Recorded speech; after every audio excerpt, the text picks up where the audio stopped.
अस्सलाम वालेकुम। दुरूद शरीफ पढ़ना।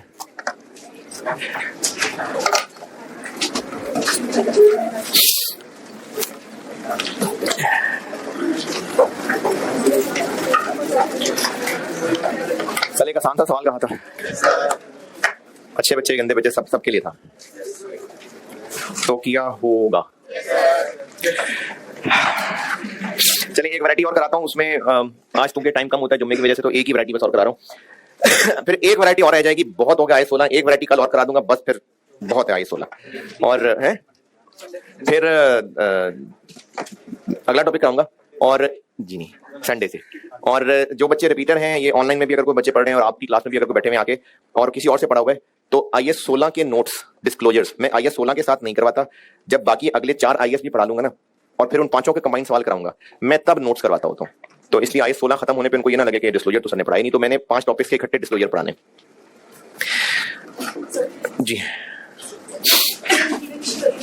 क्या कहते हैं रीवैल्यू। अच्छा सरप्लस में डालते हैं अगर पिछला लॉस कोई नहीं था या कम था तो। हाँ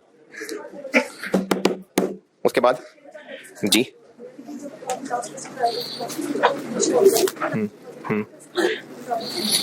जो कल क्लास में किया था। अच्छा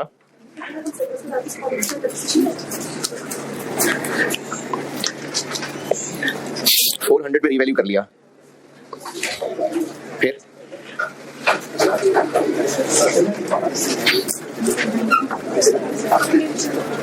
जी अपग्रेडेशन वाला। हाँ जी 92 साथ शामिल हो गया। हाँ तो हो गई ना बेटे, इंक्रीज हो गया ना, वो एसिड बढ़ गया, एसिड डेबिट हो गया। हाँ कैपेक्स एक्सपेंडिचर एसिड डेबिट हो गया। फिर ये 92 सरप्लस में, अरे नहीं भाई, एसिड डेबिट कैश क्रेडिट, ये तो खर्चा किया है, ये 92 सरप्लस नहीं है।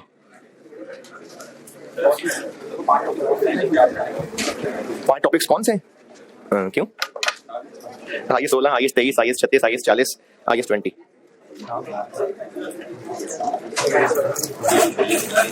और ये आईएस 16। जी जी किधर है, कौन है, कहाँ है?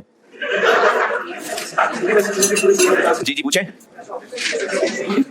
आवाज नहीं आई, दोबारा बोले बेटे। ऐसा हो सकता है कि हाँ आप ऑफ कर लें, सही है, टेक्निकल बात ही, आप पूरा वीक ऑफ कर लें। हैं नहीं आप ऑफ कर लें, छोड़ दें, सीए छोड़ दें, मर जाए जाके। ये संडे को इंशाल्लाह सुबह सवेरे 8 बजे 8 बजे। अच्छा ये ऑनलाइन वालों के लिए भी अब से FAR1 की ना, एक हफ्ते में आपके कोर्स में बरकत पड़ गई है, अब तो एक हफ्ते में 8 क्लासें आया करेंगी। 8 ना, संडे को डबल।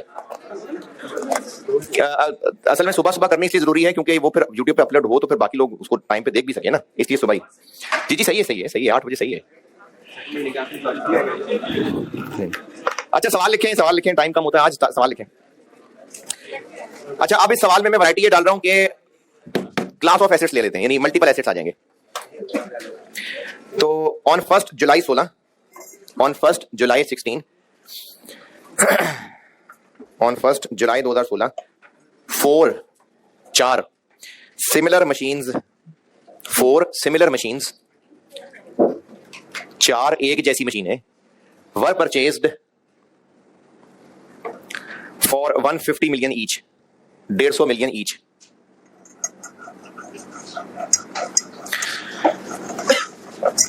अकाउंटिंग ईयर जुलाई से जून है, और यूजफुल लाइफ थी 6 इयर्स ईच, 6 साल।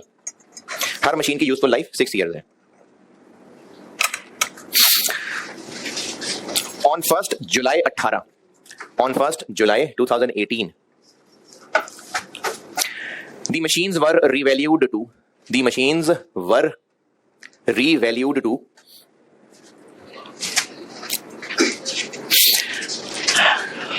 total fair value of 448 million, 448 million. चारों की टोटल बताइए अब ये 448 million. On 1 January 20, on 1 January 20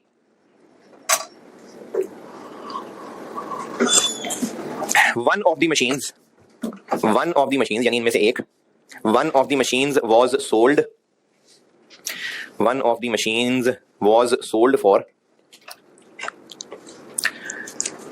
59 million, 59 million on the same date, यानी वही 1 जनवरी 20 हुई। on the same date remaining machines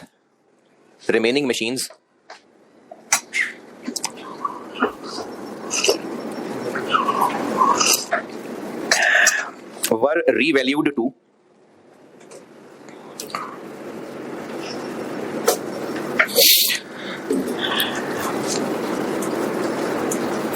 60 million each, 60 each।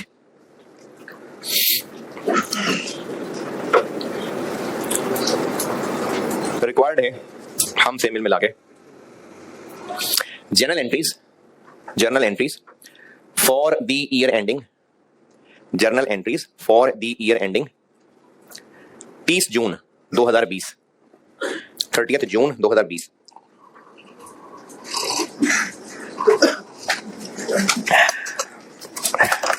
हमसे मुझसे रिकॉर्ड करता हूं, बोर्ड पे करता हूं। तो एक सवाल ये मैं बोर्ड पे कर रहा हूं और एक इसका फिर एक एग्जाम क्वेश्चन को होमवर्क दे दूंगा। बेटा मुझे ना आपकी वाकई बड़ी फिक्र होती है, FAR 1 का पेपर बहुत मुश्किल है, आप पढ़ने की आदत नहीं रखेंगे ना फिर मुश्किल है, क्योंकि FAR 1 का ज्यादा फिक्र इसलिए होती है क्योंकि कॉस्ट में तो सब बच्चे शुरू में सोच के ही पूछा के जाते हैं कि मुश्किल है, लेकिन FAR 1 में इंट्रो टू अकाउंटिंग पढ़ के समझते हैं कि अकाउंटिंग तो मसला ही कोई नहीं है। तो FAR 1 बहुत मसला है, बहुत बड़ा मसला है FAR 1, इसलिए प्रैक्टिस उसकी, होमवर्क, क्लास वर्क बहुत जरूरी है। बहुत फिक्र है मुझे उन 4 बच्चों की, हर 5 में से 4 बच्चे। इसमें तो सारे एक ही बैठे हुए हैं, वो 4 वाले हैं ही नहीं। अच्छा हाँ, वो अभी मैं करता हूँ बोर्ड पे सवाल। एक और चीज बतानी थी कि मैंने कॉस्ट में FAR 2 में तो की थी बात, FAR 1 में नहीं हुई थी। एक तो पहले जनरली बताया हुआ है कि आपको सारी अकाउंटिंग तो पढ़ानी है इंशाल्लाह, लेकिन उसके अलावा भी नौजवानों पे मेहनत करने की बहुत सारी एक्टिविटीज हैं, जिनमें से एक एक्टिविटी ये है कि मैं कुछ पीरियड्स के बाद बयान करता होता हूँ। तो कल मैंने GT कैंपस में किया था और अल्लाह के ऊपर ही था, और भी कुछ कोई मसालों वाले टॉपिक पे भी किए हैं बयान काफी सारे। तो एक तो ये कि जो कल वहाँ GT बयान किया था वो मैंने स्टूडेंट्स के लिए यूट्यूब चैनल बना के अपना तो उस पर डाले हुए हैं, और मोनेटाइज नहीं किया हुआ। हाँ, स्टूडेंट्स की यूट्यूब चैनल बना डाले हुए। पहले भी काफी सारे बयान किए हुए और काफी तगड़े टॉपिक्स पे भी किए हुए, तो आपके लिए किए हुए, और कोशिश यही है कि नौजवानों को जोड़ के ना कुछ अंदर फिक्र बन सके, तो टाइम निकाल के सुन सकें तो सुनिएगा। किसी को इख्तलाफ हो तो ठीक है, कोई बात नहीं, इख्तलाफ सही, लेकिन कोशिश ये की है कि फिक्री बात है, क्योंकि आलिम तो नहीं हो, फिक्री बात। तो अगर वो सुनना हो किसी ने तो मेरे नाम से चैनल बना हुआ, मतलब नासिर अब्बास और साथ FCA, क्योंकि सिर्फ नासिर अब्बास सर्च करते हैं तो बहुत सारे खुल जाते हैं, तो नासिर अब्बास FCA। अगर आप में से बच्चे विलिंग हो तो मैं कल यहाँ दोबारा शाम को वही बयान कर देता हूँ, शाम को कॉस्ट से फारिग होके, मैं कॉस्ट के बाद 4 बजे लेट से। तो अगर होंगे तो मैं कल यहाँ दोबारा कर लेता हूँ, नहीं तो देख लेना यूट्यूब पे। सैटरडे चले, कल सैटरडे, कल शाम को मैं यहाँ दोबारा कर लूंगा। ये ऑनलाइन वाले बच्चों में से अगर गुलबर्ग में कोई रहता हो, उसने अगर सैटरडे कल शाम को आना हो तो आ जाना। अच्छा, दूसरी बात, ये सिर्फ फिजिकल वालों के लिए, तो इसको पॉज कर दे। अच्छा, अब इस सवाल में और जो पहले कर रहे थे उनमें वैरायटी का फर्क मैंने ये रखा कि इस सवाल में एक से ज्यादा एसेट्स हो गए। इससे पहले एक एसेट रीवैल्यू कर रहे थे, अब मल्टीपल एसेट यानी पूरी क्लास ऑफ एसेट्स बन गई। इसमें अगर रिवैल्यूएशन आ गई तो इसमें सिर्फ एक एक्स्ट्रा काम ये है कि जो एसेट बिक रहा है उसको बाकी बचने वालों से अलग तोड़ना पड़ेगा। क्यों अलग तोड़ना पड़ेगा? क्योंकि उससे रिलेटेड जो सरप्लस का पोर्शन है, एसेट बिक रहा है तो उस सरप्लस पोर्शन का क्या करें? पड़ा रहने दें बाकियों के साथ? नहीं, सरप्लस एलिमिनेट नहीं है, उसको भी तो ट्रांसफर करना है ना रिटेन अर्निंग में। तो अब सब एसेट्स का 10 प्लांट हैं, 15 गाड़ियां हैं, उन सबका टोटल सरप्लस आ रहा है, तो जो बिक रहा है उसका सरप्लस का पोर्शन निकाल के ट्रांसफर करना पड़ेगा। तो अलग पता होगा तो करेंगे ना। तो इसलिए जो एसेट बिक रहा होता है उसकी वर्किंग तोड़नी पड़ती है, बस इसके अंदर और कोई एक्स्ट्रा वैरायटी नहीं है। अब आप ये भी कर सकते हैं कि 4 में से एक मशीन बिक गई, उस एक की वर्किंग अलग कर लें शुरू से ही, बाकी 3 की अलग कर लें, ये भी कर सकते हैं। और ये भी कर सकते हैं कि जिस साल में बिकी है उससे पहले कंबाइन चला लें, उस वक्त अलग वर्किंग कर लेना। तो मैं पहले कंबाइन वाला काम कर देता हूं, मैं पहले कंबाइन वर्किंग चला रहा हूं, फिर जब बेचेंगे तो वर्किंग तोड़ लेंगे। 1 जुलाई 16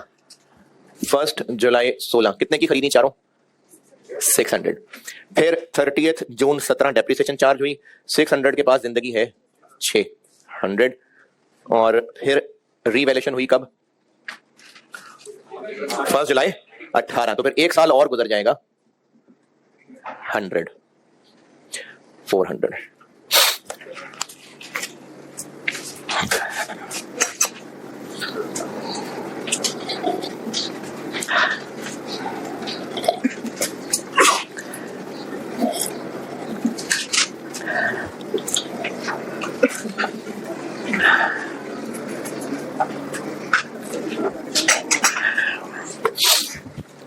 रिवैल्यूएशन हो गई 1 जुलाई 18 को। कहां तक? तो 48 का सरप्लस ही आ गया, क्योंकि पीएनएल में पहले था कुछ नहीं, तो 48 का आ गया सरप्लस, और ये 448 तक पहुंच गया। फिर उसके बाद अगली रिवैल्यूएशन, अगला बेचना 2020 में, तो एक साल और गुजार लेते हैं, 30 जून 19, और अब डेप्रिसिएशन चार्ज होने के लिए 448 के पास 2 साल गुजर गए, 4 रह गए, 112, और यही सलूक इसके साथ कर लें तो 12, 336 और 36। अगले साल चूंकि मशीनरी बिकने लगी है तो मैं यहां तक कंबाइंड वर्किंग चला रहा हूं, अगले साल तोड़ लेते हैं। तोड़ना जरूरी क्यों है वो भी आपको वर्किंग से दोबारा बताता हूं। यहां तक पहुंचे फिर तोड़ते हैं।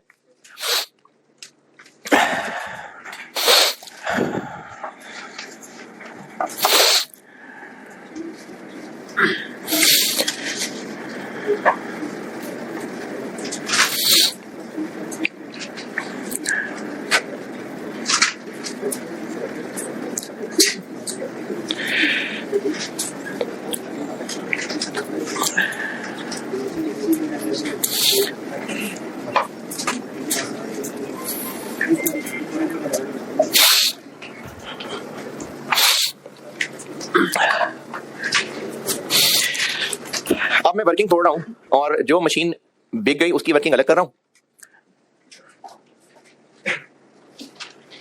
और जो बच गई उनकी वर्किंग अलग कर रहा हूं।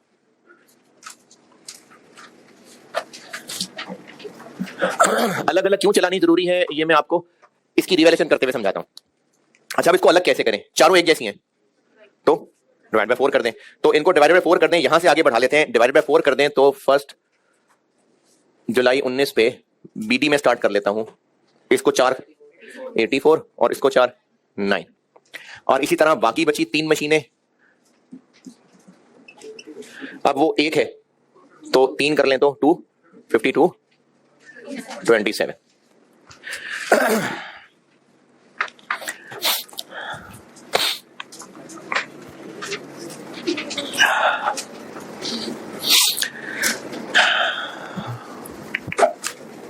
अच्छा, मैं ना इन दोनों को पहले एक पूरा कर देता हूं, वरना फिर कैमरा बार बार इधर उधर होगा। ये मैंने जो बेची हुई मशीन है उसको वर्किंग तोड़ के अलग टेबल बना दिया, और जो बाकी 3 रह गई उसका अलग बना दिया। ये भी कर सकते थे कि इसका 1 जुलाई 16 से ही अलग चला लेते ताकि सारी फिगर्स इसकी अलग होती, कर सकते हैं। लेकिन अगर ये 8-9 लाइनें बचाना चाहें तो यहां तक कंबाइन कर लें, पिछले साल तक, इस साल से अलग कर लेते हैं। पहले मैं इसको पूरा कर देता हूं। इस मशीन के साथ अब क्या हुआ, 1 जनवरी को सेल हो गई, तो 1 जनवरी सेल हो गई तो 6 महीने जिंदगी के और गुजारे इसने, तो उसकी कर लेते हैं डेप्रिसिएशन चार्ज। कितनी? हाँ जी,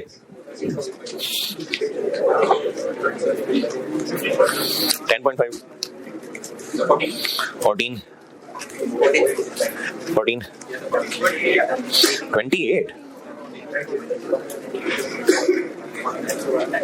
हाँ जी, 14, 10.5, 14। अच्छा, चलें 2-3 तरीकों से देखते हैं। रिवैल्यूएशन तो वो यही है जो आखिरी हुई थी, तो जो पिछले साल की डेप्शन थी उसी को 6 महीने कर लेते हैं, लेकिन ये 4 की थी, इसको 1 की कर लें और उसको फिर आधा कर लें। कितनी? 14। ये जो 112 है ये 1 साल की थी उस रिवैल्यूएशन के बाद, अभी भी वही आगे चलनी है ना, तो उसको पहले 1 की कर लेते हैं। 1 मशीन की आ गई, उसको अब 6 महीने कर लें, 14, और यही सलूक इस 12 के साथ भी कर लें, 1.5। और अगर वैसे ही डायरेक्टली कैलकुलेट करना चाहें वो भी कर सकते हैं। ये 100 कैसे निकला? 600 को 6 से डिवाइड कर लिया, ये कॉस्ट थी और इसको लाइफ पे डिवाइड कर लिया। ये 100 वही वाला ही है, ये वही वाला 100 है, क्योंकि स्ट्रेट लाइन थी तो अगले साल की भी वही होनी थी। लेकिन अगर ये 100 कैलकुलेट करना चाहें यानी दोबारा से, तो ऐसे कर सकते हैं कि 500 को अब 5 पे डिवाइड करना है, क्योंकि टोटल लाइफ पे डिवाइड हमेशा कॉस्ट होती है बस। उसके बाद जब भी बाकी बची बुक वैल्यू को डिवाइड करना हो तो कभी भी वो टोटल लाइफ पे नहीं होती, रिमेनिंग लाइफ पे होती है। एस्टीमेट चेंज में करते थे ये काम, तो आप ये भी कर सकते हैं कि इसको 6 पे डिवाइड किया, 100 यही 100 ये है। लेकिन ये भी कर सकते हैं कि अब इसको बांट लें तो भी सही है, लेकिन इसको डिवाइड करेंगे तो 5 पे करेंगे। तो इसी तरह बेशक मैंने इसी 112 को ही यहां यूज कर लिया, लेकिन ऐसे भी कर सकते हैं कि इस 84 से डेप्रिसिएशन निकाल लूं। इस 84 के पास कितनी जिंदगी रह गई हुई है? 3 साल, 14। इस बुक वैल्यू से बाकी निकाल लें, या ये साल की थी तो उसको 6 महीने की कर लें, और ये मशीन बस बिक गई तो बस वर्किंग हमारी यही काफी हो गई। ये जो सरप्लस बाकी बच गया इसको फेंक देंगे रिटेन अर्निंग में, और इसके बेचने की कर लेंगे एंट्रीज। तो इस वर्किंग को यहां पूरा कर दिया, बिकने वाली मशीन की बस खत्म। अच्छा, सवाल की रिक्वायरमेंट में एंट्रीज मांगी है कब की? सिर्फ 2020 की। तो आप ऐसा कर सकते हैं कि 2020 की एंट्रीज हैं तो कैलकुलेशंस पूरी कर लें, एंट्रीज करते हुए कंबाइन। जैसे डेप्रिसिएशन की एंट्री है तो 3 मशीनों की डेप्रिसिएशन की अलग एंट्री होगी, इसकी अलग एंट्री होगी, नहीं डेप्रिसिएशन की तो एक ही एंट्री होगी। तो आप ये भी कर सकते हैं कि एंट्रीज करते हुए इन दोनों कैलकुलेशंस की फिगर्स ऐड कर लें, और आप ये भी कर सकते हैं, कोई मसला नहीं, कि आप एंट्रीज की हेडिंग देखें, पहले कहते हैं जी ये सोल्ड मशीन से रिलेटेड है, और इसकी एंट्रीज पहले अलग से कर लें, फिर रिमेनिंग मशीन की हेडिंग दें, उनकी एंट्रीज अलग कर लें, ये भी ठीक है। तो अगर हम सिर्फ इसका पोर्शन सॉल्व कर लें तो 2020 इसकी क्या क्या एंट्रीज होंगी? ईयर 2020, जुलाई 19 से जून 20। सिर्फ इसी एक की बात कर लेते हैं। एक तो बेचने से पहले 6 महीने डेप्रिशिएट करना, नहीं ब्रॉड डाउन की एंट्री थोड़ी होती है। एक तो 1 जुलाई 19 से 30 जून 20 तक की एंट्रीज में 6 महीने की डेप्रिसिएशन चार्ज होगी ना, तो 31 दिसंबर में एक तो उसकी डेप्रिसिएशन चार्ज हो जाएगी, depreciation debit, accumulated depreciation credit 14, और डेप्रिसिएशन चार्ज होगी तो सरप्लस भी ट्रांसफर हुआ, रिटेन्ड अर्निंग्स 1.5। फिर बेच दिया इसको, तो बेचने की एंट्री होती है कैश डेबिट, कितने से, कितने का बेचा? 59। Accumulated depreciation debit, plant and machinery credit, accumulated कितने से डेबिट? ये तो अभी इन 6 महीनों की है, जब रिवैल्यूएशन की थी आखिरी बार, इससे पुरानों वाली उड़ा दी हुई थी, इसके बाद तो है अभी, ये भी है और ये भी है, इसमें से एक मशीन की और साथ ये प्लस। तो अभी जब इसको बेचा तो इस मशीन की एक्यूमुलेटेड डेप्रिसिएशन में आ रहा था 112 में से इतना, और साथ 14 और 42। जब इन चारों मशीनों को रीवैल्यू किया था तो उस वक्त तो कर दी थी एलिमिनेट, इसके बाद ये डेप्रिसिएशन हुई और ये हुई है, ये तो है ही एक ही ना, ये 4 की थी, तो इसको 1/4 और साथ ये मिला लिया। तो जब ये मशीन बिकी, इसकी एक्यूमुलेटेड में इतना बैलेंस है, और बेचते हुए एसेट कितने से क्रेडिट होता है?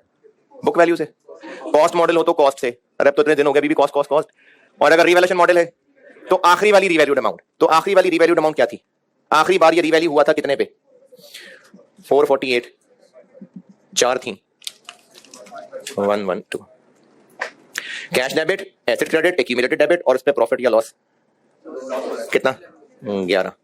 ये हो गया लॉस ऑन डिस्पोजल। और ये वर्किंग तोड़ने का एक मकसद, एसेट को बुक्स में से निकाल दिया, अब सरप्लस से रिटेन अर्निंग में कितना डालना है? जो इस वाली मशीन से रिलेटेड था कितना? 7.5, इसलिए तोड़ी थी ये वर्किंग। तो साथ सरप्लस ट्रांसफर की भी एंट्री हो जाएगी, इससे रिलेटेड जितना रह गया था, और रिटेन अर्निंग्स 7.5। ये बेचने वाली मशीन की एंट्रीज 2020 की, बिकते हुए 6 महीने डेप्रिसिएशन चार्ज हुई, एक्स्ट्रा डेप्रिसिएशन ट्रांसफर की एंट्री हुई, और ये बेचने की एंट्री, और जब एसेट बेच दिया तो उसका रिलेटेड पोर्शन सरप्लस से भी ट्रांसफर कर दिया। तो ये इस वैरायटी के लिए बेसिकली ये सवाल कराया मैंने कि अगर मल्टीपल एसेट्स हैं और उनमें से जो बिक रहा है तो उस बिकने वाले की वर्किंग इसलिए तोड़नी पड़ेगी ताकि पता चले कि इसका रिलेटेड सरप्लस कितना था, वो भी हम ट्रांसफर कर सकें।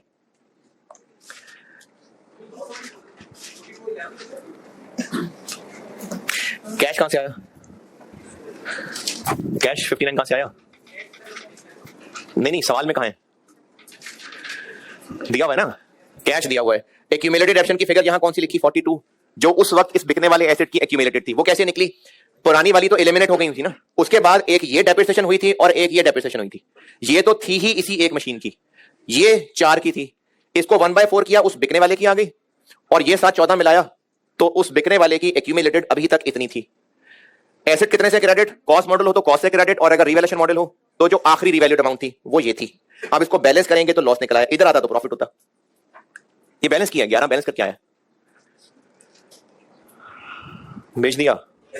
अब जो रिमेनिंग रह गए इनके साथ क्या हुआ है? इनके साथ क्या हुआ, रीवैल्यू हुए कब, 1 जनवरी 20। तो इसका मतलब इन्होंने भी 6 महीने और गुजारे, तो इनकी 6 महीने की डेप्शन। अच्छा एक और काम करता हूं, देखें अगर आसान लगे तो। ये क्या किया, एक मशीन की मैंने निकाल तो ली हुई है 6 महीने की, तो उसको 3 मशीनें कर दिया। एक मशीन की कर ली ना कैलकुलेट, अब उसको 3 मशीनें कर दिया, कितनी बन गई 42। क्या जी, नहीं 1 जनवरी को रिवैल्यूएशन हो रही है मिड ईयर, मैंने कहा ऑन द सेम डेट, तो 1 जनवरी को ही इनकी रिवैल्यूएशन हो गई, तो ये 6 महीने गुजरे, बाकी रह गए 210 22.5। फिर इनको रीवैल्यू करके पहुंचा दिया 180 तक, 60 तो ईच है ना, 180 तक कितना डाउन 30, तो यहां गुंजाइश थी इतनी, बाकी चला गया P&L में। तो ये रिमेनिंग और बेचने वाले की वर्किंग तोड़नी इसलिए भी जरूरी थी कि अगर वो सरप्लस अलग ना करते तो सारा 30 इधर ही आ रहा होता ना, और जब वो इधर ही आ रहा होता तो P&L की नौबत ही ना आती। तो इसलिए वर्किंग तोड़नी जरूरी है ताकि जो बिका उसका पोर्शन ट्रांसफर हो सके और जो बाकी बच गए उनमें सही पता चल सके कि कितना सरप्लस और कितना P&L, इसलिए वर्किंग तोड़नी है। तो अब ये बाकी जो रह गया, ये सरप्लस खत्म हो गया, ये यहां गया, और 30 जून 20 डेप्रिसिएशन चार्ज कर लेते हैं, तो 180 के पास कितनी जिंदगी रह गई है अब, 1 साल 2 साल 3 साल और 3.5 साल, 6 में से 2.5 रह गए और उसमें से 6 महीने, रिवैल्यूएशन के बाद वाले 6 महीने कितना 36। और इनकी जनरल एंट्रीज, ये तो आपको बाएं हाथ का खेल है, डेप्रिसिएशन की एंट्री, ट्रांसफर की एंट्री, एक्यूमुलेटेड एलिमिनेट करने की एंट्री, ले जी 31 दिसंबर। अच्छा अब ये हम कह देते हैं हम रिमेनिंग की एंट्रीज कर रहे हैं। 31 दिसंबर 19 depreciation debit, accumulated depreciation credit 42। फिर 1 जनवरी 20 एलिमिनेट करने की एंट्री, कितने से एलिमिनेट करनी है, कितनी,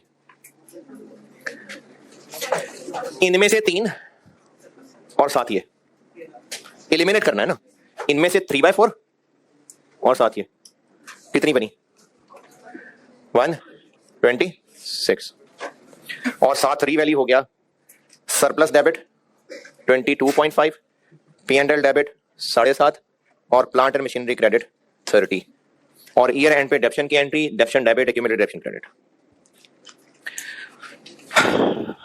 और एक सवाल आपकी बहुत मेहरबानी होमवर्क कर दें, अच्छा सवाल है, अच्छी कैलकुलेशन है, खासतौर पे रिमेनिंग लाइफ बड़ी मजे की है उसमें।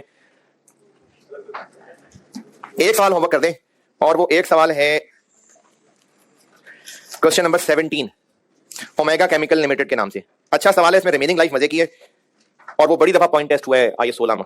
Remaining life omega chemicals limited, question number 17, ये FR2 का सवाल था, स्प्रिंग 2015 का, पेज 43 है पुराने वाले एडिशन में, और जिनके पास नया है उसमें शायद कोई 1-2 पेजेस आगे पीछे है।